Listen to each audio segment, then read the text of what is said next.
Hello FPL managers and welcome back for another video. My name's Jack and today we discuss our transfer plans for game week 18. If you guys are looking forward to some more FPL content, drop a like and subscribe because it really does help out the channel, and click the notification bell to stay up to date with more Premier League fantasy videos coming your guys' way shortly. And with that being said, let's jump into the video.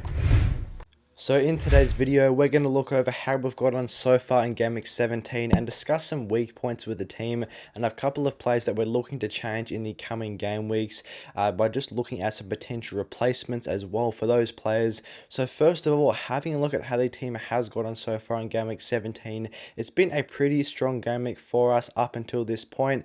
Danny Ward in goals didn't produce the best performance for Leicester as they couldn't get a clean sheet, conceding a few goals to Newcastle. He just picked up the 1 point there. But on the other end of that game, Kieran Trippier provided not only a clean sheet, but also an assist with triple bonus points, meaning that he has now returned in 13 out of 16 games for Newcastle this season. So he has been absolutely superb for them and remains one of my favourite defender picks in FPL. Cancelo is still yet to play with that fixture against Leeds away. I'm hopeful for a clean sheet in this one and maybe an attacking return there. And then Ben White and Reece James both couldn't provide any returns for Arsenal and Chelsea respectively, as Arsenal failed to keep a clean sheet at home to Newcastle, and Reece James did depart the pitch early for Chelsea in around the 53rd minute with some knee concerns. He was able to walk off, but this did look like an injury that caused him a bit of discomfort. So we'll have to see how he goes in the coming game weeks, and he's definitely one that's on the chopping block with a potential transfer out of the side.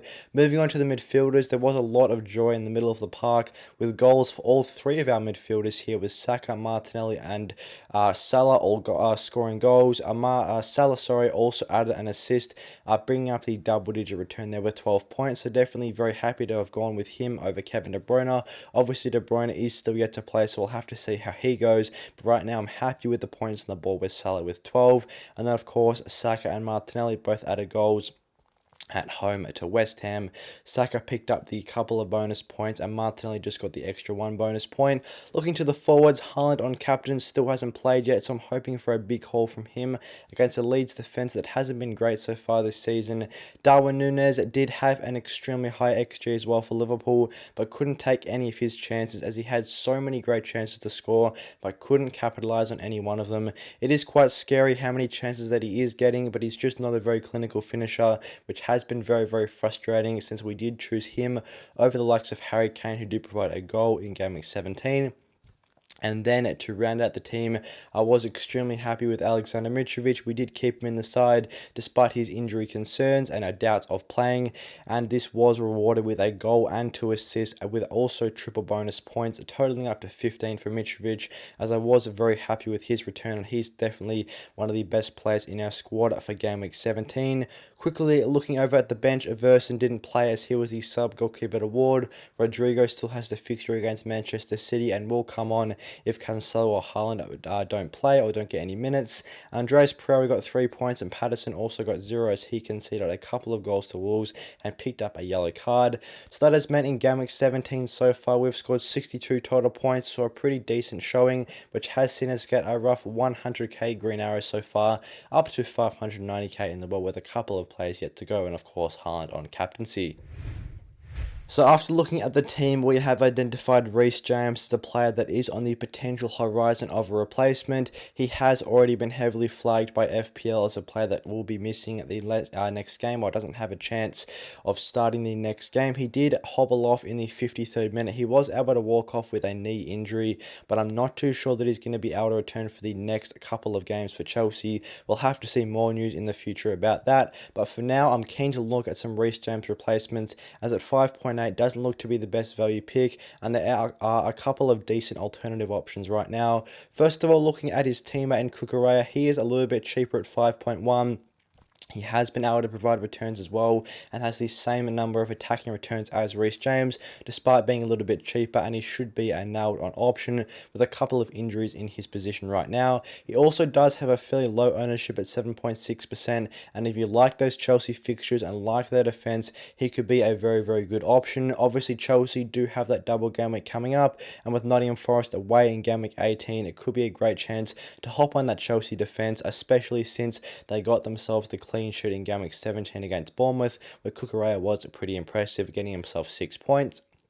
And looking at his stats across the season, he has been pretty good per 90. He's got himself 3 clean sheets with 2 assists, as well as we touched on, equaling Reece James for attacking returns so far this season. Also, of course, Reece James has picked up multiple injuries across the year, so this could be a major concern for him as well. So you're going to be wanting to look to get a consistent starter as a defensive asset. Expected clean sheets for Cucurella aren't too bad either, with 3.31. It is the lowest, in fact, out of all players on this list, as Chelsea's defence has been amazing so far this season, and his expected assists that aren't very high as well. He definitely doesn't get as further forward as Reece James, but he still could be a nice pick at 5.1. as he does have the highest attacking potential out of those Chelsea defensive assets, in my opinion, and he isn't projected to score insane in game week 18 with just 2.2 points. That could have to do with the fact that he's not the most nailed on according to the Fantasy Football Fix, which does increase his uncertainty, but I do think he's going to be able to play, and I do fancy Chelsea for a clean sheet against Nottingham Forest. And of course, with those good fixtures coming up, if you're keen to still have those Chelsea defenders in the team, I think Cucurella could be a great replacement for Reece James. Moving on to Andy Robertson, I haven't seen too much discussion about him, but he's a player that I've been looking into and I really like for Liverpool. We did see him get himself a few points in game week 17 as well by picking up yet another attacking return, and he was also featuring on the bonus, which was nice to see for him. He is coming in at £6.8 million and is quite a bit cheaper than his teammate in Trent Alexander-Arnold, and when you look at their attacking returns so far this season, you'd be surprised to see that Robertson actually has more attacking returns than Trent across all the games so far this year. His ownership is also quite a bit lower, just a 5.6% ownership right now, so he could be a seriously good differential to consider in defence, as hopefully Liverpool can improve their defensive form in the second half of the season. They, of course, do have good fixtures coming up as well, as in game week 18 they face a Leicester side that did fail to score in game week 17 at home, so we'll have to see how they fare away, as I do like the Liverpool defence for a clean sheet in this one. And Andy Robertson not only has provided 2 clean sheets this season, but also has 5 assists, and as I said, this is more attacking returns than Trent Alexander-Arnold has this season, so a little bit cheaper. He could be a very nice cheaper differential to capitalise on the Liverpool defence. And if you do have a bit of money in the bank, I think this upgrade could be worthwhile, as the extra million spent on Robertson can definitely be repaid. Obviously, not only with clean sheets, as typically the Liverpool defence is strong despite not being the best this season, but also with attacking returns, as Robertson has shown so far this year. His expected clean sheets of 3.75 isn't the highest. Obviously, as we've touched on it, Liverpool's defence hasn't been the best this season, but he does have the highest expected assist stat out of any potential replacements for Reece James on this list here, with 2.64, and he's also projected to score the best in game week 18 out of any players on this list with 4.5. So definitely a player that I would encourage you guys to consider, and a player that I haven't seen it being spoken about too much so far. And then Ben White as well. He is a much cheaper option at 4.7 and is the cheapest potential replacement on this list. His ownership is the highest out of any player on this list with 13.8, and I think he's a very good budget defender to have in the side. He is definitely one worth considering, as Arsenal's defence has been pretty good so far this season, and Ben White has provided 5 returns in his last 6 matches for them. Arsenal's defence also will be expected to perform very well in the coming game weeks, as they have some very nice fixtures coming up. They also have the double game week in game week 23 booked in, and a potential double game week in game week 21 coming up shortly. We'll have to see how that plays out, but definitely lots of good fixtures to come for Arsenal. And if you want to free up a little bit of money in the bank and potentially look to upgrade another position, you could drop Reece James down to Ben White if you don't already have him in the team. Looking at Ben White's stats, he does have the most clean sheets out of any player on the list with 8, and he has snuck forward for a couple of assists as well, which are definitely very handy points for a defender that doesn't typically get too far forward from open play. His expected clean sheet stat also more than doubles any other player on the list with 8.17, and his expected assist figure is actually higher than Marc Cucurella, which was a bit surprising. Obviously, he does have more games, but he isn't as attacking with a 1.21 XA, and his predicted points in game week 18 isn't massive with 3.4, but despite this fixture against Brighton away not being the easiest, he definitely does have better fixtures to come. So if you want to free up a bit of money, I would recommend downgrading him to Ben White as a part of a very strong Arsenal defence.